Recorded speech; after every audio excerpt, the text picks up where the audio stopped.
Welcome. In this video I will show you how to create a contact poster on your iPhone 15 Pro.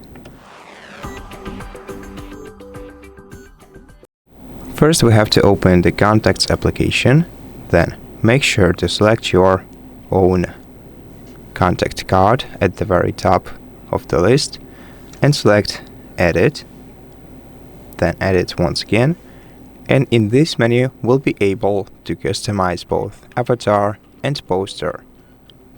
Now to customize avatar, you can select a different one from photos. For example, you can use Memoji, Monogram or Emoji.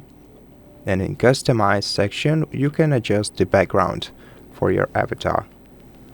Then in poster tab, we can also change the background by selecting a photo, a Memoji, Monogram, just like we did with it in avatar, and by tapping customize we'll be able to change our names font size and style and color,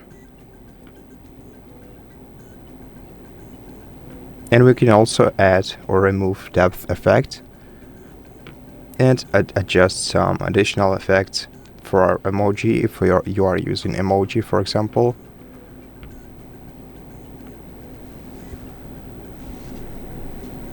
And once you've finished, tap Done, then tap OK, and you've just created yourself a new contact card. And that's how you do it. Thank you for watching this video. If you liked it, please consider subscribing to our channel, leave us a like and a comment below, and I'll see you in the next one.